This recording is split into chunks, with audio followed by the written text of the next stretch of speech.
አርዕስተ ዜና። የኢትዮጵያ ቱሪዝም ተቋማት ራሳቸውን ከቴክኖሎጂ ጋር ሊያስማሙ እንደሚገባ ጠቆሙ። የቱሪዝም ተቋማት በአንድ ወቅት ባወጡት እቅድና ሐሳብ ብቻ ተወስነው መጓዝ እንደማይችሉ ተነግረዋል። ዝርዝር አለ።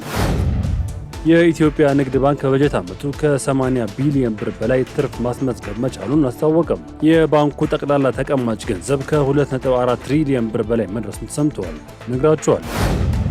በደቡብ አፍሪካ ስደተኞችን በመቃወም በተደረጉ ሰልፎች ከ900 በላይ ሰዎች ታሰሩ።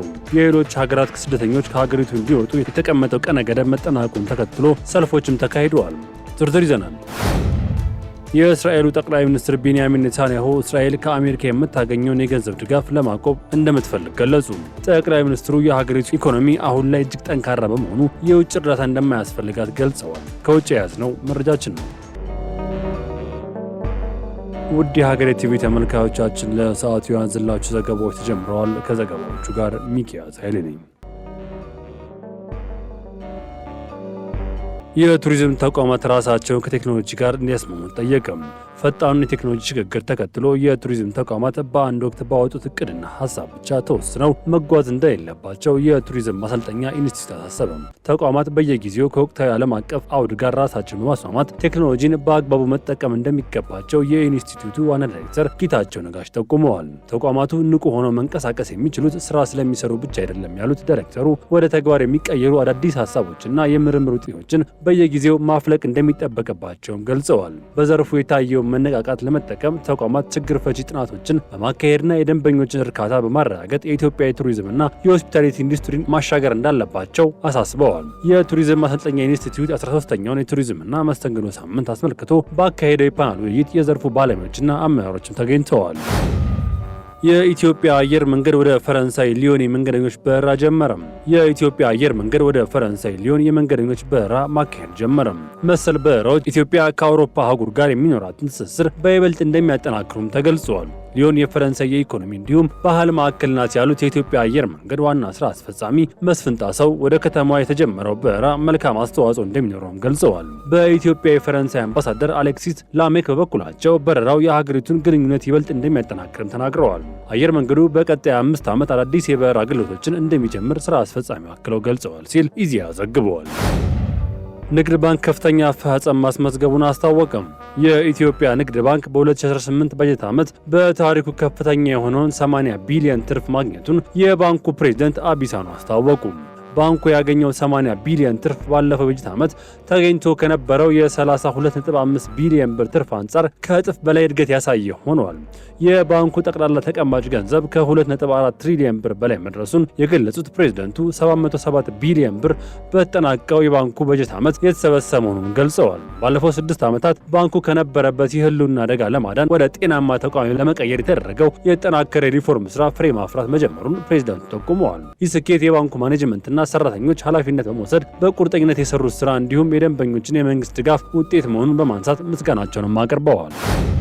የንጹህ መጠጥ ውሃ ሽፋን 79.91 በመቶ መድረሱን ክልሉ አስታወቀም። የአማራ ክልል የንጹህ መጠጥ ውሃ ሽፋን 79.91 በመቶ መድረሱን የክልሉ ውሃና ኤነርጂ ቢሮ አስታውቋል። ባለፉት 11 ወራት 2668 አነስተኛ የውሃ ተቋማት ተገንብተው ለአገልግሎት በቅተዋል ያሉት የቢሮ ኃላፊ ዶክተር ዳኝነት ፈንታ 14 መካከለኛና ከፍተኛ የውሃ ፕሮጀክቶች መጠናቀቃቸውን ገልጸዋል። በዚህም በክልሉ የገጠራማ አካባቢዎች 76.89 በመቶ የነበረው የንጹህ መጠጥ ውሃ ሽፋን ወደ 79.66 በመቶ ከፍ ማለቱን ኃላፊ ተናግረዋል። የከተማ የውሃ ሽፋን ደግሞ ከ78.04 በመቶ ወደ 80.34 በመቶ ከፍ ማለቱን ጠቁመዋል። በገጠርና ከተማ የነበረው የክልሉ አጠቃላይ የውሃ ሽፋን በ77.25 በመቶ ወደ 79.91 በመቶ ከፍ ማለቱን የተናገረው። በደቡብ አፍሪካ ከ900 በላይ ሰዎች ታሰሩ። በሀገር አቀፍ ደረጃ ስደተኞች በመቃወም የተደረጉና በአብዛኛው ሰላማዊ በነበሩ ነገር ግን አልፎ አልፎ ወደ ሁከት በተቀየሩና ሱቆች በተዘረፉባቸው የተቃውሞ ሰልፎች የደቡብ አፍሪካ ፖሊስ ከ900 በላይ ሰዎችን ማሰሩን አስታውቋል። የሀገሪቱ ብሔራዊ ምክትል ፖሊስ ኮሚሽነር ቴቤሎ ሞሲኪሊ በሰጡት ጋዜጣዊ መግለጫም በተካሄደው 120 ሰልፎች ውስጥ 108ቱ ሰላማዊ እንደነበሩ የገለጹ ሲሆን በ12ቱ ላይ ግን የፖሊስ ጣልቃ ገብነት አስፈልጎ እንደነበረም ተናግረዋል። አክለውም ለእስሮች ምክንያት ከሆኑ ጉዳዮች መካከል የኢሚግሬሽን ሕጎች መጣስ፣ ህዝባዊ ሁከት መፍጠር፣ ህጋዊ ሰነድ የሌላቸው ስደተኞችን መደበቅና ዝርፊያ እንደሚገኙበትም ገልጸዋል። ፖሊስ አክሎም በጆሃንስበርግ አሌክሳንድራ መንደር ውስጥ ነዋሪዎች በውጭ ዜጎች ባለቤትነት ስር ያሉ ስፖዛ በመባል የሚታወቁ አነስተኛ የሰፈር ሱቆች ሲዘርፉ የነበሩበት ወቅት አንድ ሰው በጥይት ተመቶ መገደሉን አስታውቋል። በሀገሪቱ ከሚገኙ 9 ግዛቶች ውስጥ በ5 ተጨማሪ የፖሊስ ኃይል ሌሊቱን ሙሉ የተሰማራ ሲሆን በጆሃንስበርግ መሃል ከተማ የምትገኘው ሂልብሮ በተባለችው ሰፈር ላይ በተፈጸመ የተኩስ ልውውጥ 2 ሰዎች መቁሰላቸውን ተከትሎ ወታደሮች ወደ ስፍራው መላካቸውን ተናግረዋል። በወደቧ ከተማ ደርባን ደግሞ ከተቃውሞ ሰልፍ ዋዜማ ላይ ጥቃት ሊደርስብኝ ይችላል የሚል ስጋት አድሮበት ከአንድ ህንፃ 8ኛ ወለል ላይ ዘሎ ህይወቱም አልፏል በተባለ አንድ የውጭ ዜጋ ሞት ዙሪያ ፖሊስ ምርመራ መጀመሩን አስታውቋል ሲል ሮይተርስ ዘግቧል። የአሜሪካ ድጋፍ እንዲቆም ፈልጋለሁ ሲሉ ጠቅላይ ሚኒስትር ቤንያሚን ኔታንያሁ ተናገሩ። የእስራኤሉ ጠቅላይ ሚኒስትር ቤንያሚን ኔታንያሁ እስራኤል ከአሜሪካ የምታገኘውን የገንዘብ ድጋፍ ለማቆም እንደምትፈልግ አስታወቁ። ጠቅላይ ሚኒስትሩ የሀገሪቱ ኢኮኖሚ አሁን ላይ እጅግ ጠንካራ መሆኑን የገለጹ ሲሆን ሀገራቸው የውጭ እርዳታ እንደማያስፈልጋት ገልጸዋል። አሜሪካን ድጋፍ እንደ ምጽዋት ቆጥረዋል ያሉት ጠቅላይ ሚኒስትሩ ከተያዘው ዓመት ጀምሮ ድጋፍ የማቆም ሂደት መጀመር አለበትም ብለዋል። በጸጥታ ጉዳዮች ላይም ኔታንያሁ ጠንካራ አቋም የያዙ ሲሆን የፍልስጤም መንግስት እንዲመሰረት የሚቀርበው ጥያቄ ሙሉ በሙሉ ውድቅም አድርገዋል። እስራኤል ጠላቶቿን ቀድማ የማጥቃት ንቁ የደህንነት ፖሊሲ እንደምትከተልና የሂዝቦላ ስጋት እስካልተወገደ ድረስ ጦራቸው ከደቡባዊ ሊባኖስ እንደማያስወጡ አረጋግጠዋል። አስፈላጊው ነው ከተገኘ በኢራን ላይ 3ኛ ጊዜ ወታደራዊ እርምጃ ለመውሰድ እንደማያምኑትም አስታውቀዋል። ይህ መግለጫ እስራኤል ከአሜሪካ ጥገኝነት በመውጣት በራሷ ኢኮኖሚና የደህንነት አቅም ለመመራት የወሰነች መሆኑን በግልጽ ያሳያል ሲል ጄሩሳሌም ፖስት ዘግቧል። በዩክሬን ኪቭ በደረሰ የሩሲያ ጥቃት 10 ሰዎች ተገደሉ። የሩሲያ ኃይሎች በዩክሬን ዋና ከተማ ኪቭ ላይ በፈጸሙት ጥቃት ቢያንስ 10 ሰዎች ሲገደሉ ከ50 በላይ የሚሆኑት ደግሞ ቆስለዋልም ተብሏል። ሩሲያ በቅርቡ በሲቪል መሰረተ ልማት ላይ ለተፈጸመባት ጥቃት አጸፋዊ እርምጃ ነው ባለችው በዚህ ጥቃት ድሮኖችና ሚሳኤሎች የመኖሪያ ህንፃዎችን መትተዋል።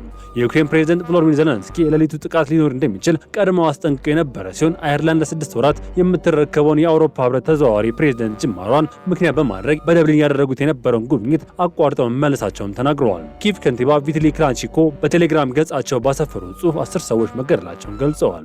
የዋና ከተማ ወታደራዊ አስተዳደር ኃላፊ ቲሞር ቲካቺንኮ በበኩላቸው 2 ህጻናትን ጨምሮ 56 ሰዎች መቁሰላቸውና በከተማው የሚገኙ 36 ቦታዎች ላይ ለጥቃቱ ጉዳት መድረሱን አስታውቀዋል። ጠላት አሁንም ሆን ብሎ የመኖሪያ ሰፈሮችን ኢላማ ማድረግ ንጹሃንን ዜጎች ገድሏል፣ ከፍተኛ የሆነ ንብረት ውድመት እና ህጻናት ጨምሮ በርካታ ሰዎች ላይ ጉዳት ደርሶብናል ሲሉ ኃላፊው በቴሌግራም ገጻቸው ጽፈዋል። በኪቭ በርካታ ፍንዳታዎች መሰማታቸውን አንድ የሮይተርስ አይን እማኝ የገለጸ ሲሆን በዋና ከተማ ዙሪያ ያሉ የክልሉ ባለስልጣናት በቴሌግራም ባወጡት የተናጠል መረጃ ሰዎች ላይ ጉዳት መድረሱን አስታውቀዋል። የኔቶና የአውሮፓ ህብረት አባል የሆነችው ጎረቤት ፖላንድ ለመከላከያነት ጦር ጀትን ለአጭር ጊዜ ማሰማራት የነበረ ሲሆን ምንም አይነት የአየር ክልል ጥሰት አለመመስገቡን ከገለጸች በኋላ እንዲመለሱ አድርጋለች። ፊንላንድን በምስራቃዊ ፊንላንድ ባህረ ሰላጤ ጊዜያዊ የአቪዬሽን ክልከላ ቀጠና ለአጭር ጊዜ አውጥታ ቆየት ብላ ማንሳቷን የመከላከያ ኃይሏ በኤክስ ገጹ ማስታወቁን ሮይተርስ አትቷል። ውድ የሀገሬ ቲቪ ተመልካቾቻችን ለሰዓቱ ያንዝላችሁ ዘገባዎች ተጠናቀዋል። ቸር ቆዩ።